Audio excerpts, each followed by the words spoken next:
Hi all, Kraken Latte here. In part 3, we talked about leveling your alt army. This time we're going to look at some things that you can do to make sure each of your characters are useful based on a simple concept I call self-sustainability. Now, I want you to understand that none of this is required for you, as it really depends on what you plan to use your alts for. So, we'll go over my recommendations based on what I do. So, here's this step's big topic. Professions. You may have seen this one coming, but even if you didn't, let's take a look. If you followed my recommendation from part 1 and made at least 12 alts, regardless of what class they are, then you actually have enough characters to have every profession available. That's right, all of them. Buckle up, Buttercup. So, here's that list. Blacksmithing, leatherworking, tailoring, enchanting, jewel crafting, inscription, engineering, and alchemy. Those are the primary crafting professions. Here are the primary gathering professions: mining, herbalism, and skinning. I'm sure you noticed that engineering and alchemy are starred. I'll get to that in a minute.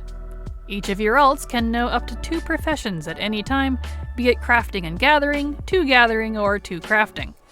On top of that, they can learn all 3 secondary professions, which are fishing, cooking, and archaeology. Now here's what I recommend you do with this.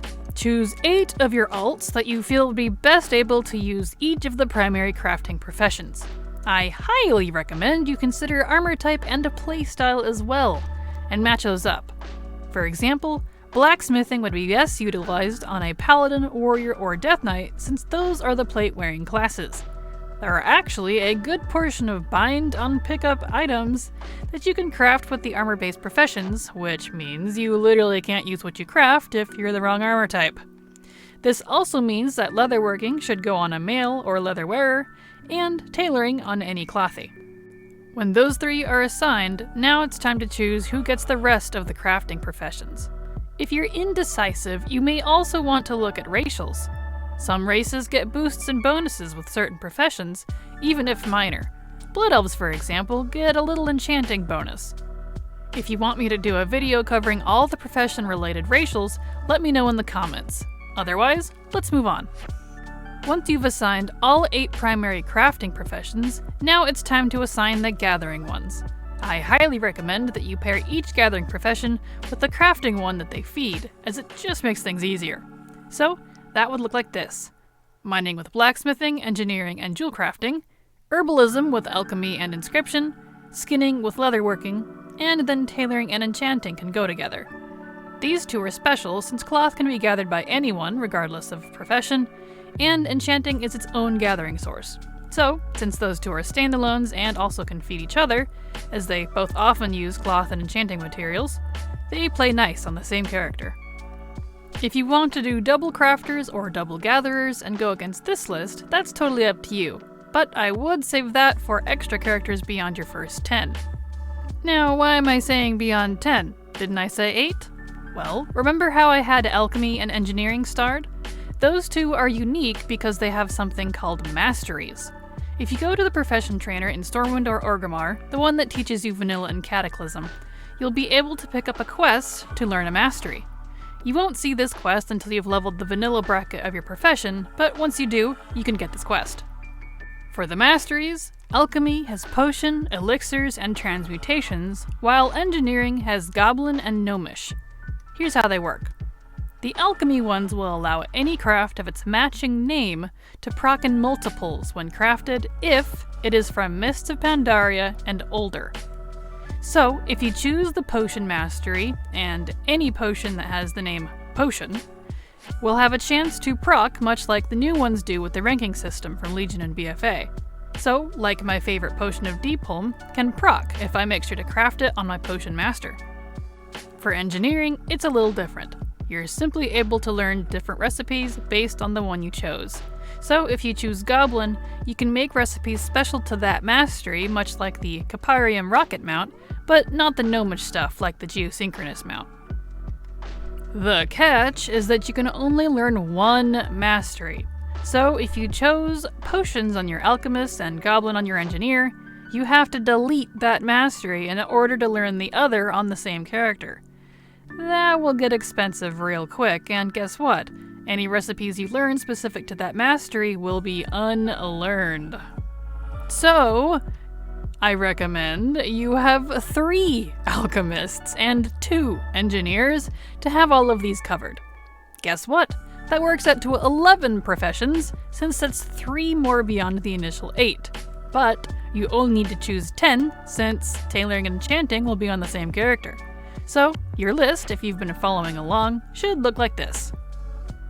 Blacksmithing and mining together on a plate wearer, leatherworking and skinning together on a mail or leather wearer, tailoring and enchanting together on a cloth wearer, jewel crafting and mining together, inscription and herbalism together, goblin engineering and mining together, gnomish engineering and mining together, potion alchemy and herbalism together, elixir alchemy and herbalism together, and transmutation alchemy with herbalism or mining. I'm sure you just noticed that I have mining also listed with the transmutation alchemist. This is totally optional for you, but since transmutations often deal with ore and bars from mining, such as the wonderful living steel from Pandaria, that's what I do with my transmuters. Does that mean living steel can proc? Oh yes. Yes it does. So that's the primary professions all covered, but we're not done yet. We can't forget about the secondary professions. I recommend you have all of your characters learn all 3. Yes, you heard me right. All of the secondary professions. Cooking, fishing, and archaeology. It can be useful for many reasons, but here's the biggest one. World quests. Those wonderful little mini-quests that started in Legion have profession-related ones, including those for secondary professions. Remember bacon? That comes from a world quest, and you have to have cooking in order to see it. I made a lot of gold off this one alone back in Legion when it was live. Bacon used to average about 200 gold on my servers, and I had about 30-ish alts at the time. The world quest could give upwards of 10 bacon, so yeah, you do the math. Now don't stress. While you do need to level all 11 primary professions from your list, you do not need to level all of these secondaries across all of your alts. Though I do recommend you at least learn the base for each expansion, so that way you have access to whatever that expansion offers. So, just pick 2 characters who you feel like you'd play often. One to have the maxed cooking and fishing, and then the other to have the maxed archaeology. Cooking and fishing can go on anyone you want, and they go together quite well. But you should level archaeology on one of your alchemists. The Vial of the Sands mount, that awesome 2-person dragon mount, is an alchemy recipe that you learn from doing Tolvir digs. It has a very low chance to come out of the Canopic Jar Solves. You know what the catch is? The recipe itself is bind on pickup, which means you must be an alchemist and an archaeologist to learn it. So, pick one of your 3 alchemists, and they'll be your Indiana Jones. Mine's a druid, in case you're curious. And here's what my list looks like in this case. Oh, and to my knowledge, it doesn't matter what mastery your alchemist has, so any of them are fine. Phew, that's a lot of work now, isn't it? See why I said to make a character list in part 2? Information like this certainly needs to be in it so you don't forget who has what. Now, if you hadn't guessed, these are set up to be permanent. Do you really want to have to redo all this again in the future? I sure don't. I've done this 3 times already and had to say enough was enough. I lost the Vial of the Sands recipe I had because of it, and I've yet to get it again. Please, please, please pick a permanent holder of these professions. Your future self will thank you. Alright, I think that's enough for one step. I was going to add in a bit more, but I think I'll scoot that topic to part 5 since it isn't entirely profession related. For now, think hard on who gets what and make sure you're happy with the decisions. I've put a link to the guides that I use to level my own professions in the description and in a pin, which is wowprofessions.com. They have farming guides too, as well as approximate materials needed to level, so they've been super handy and I highly recommend them. And there we have it. I beg you to like and comment on this video, as doing both kicks the YouTube algorithm into high gear and gets my videos recommended more. Being totally honest with you, I want to make this my full-time job, so your support means I can keep bringing you coffee-fueled content. As always, thank you so much for watching, and remember, it's never too latte.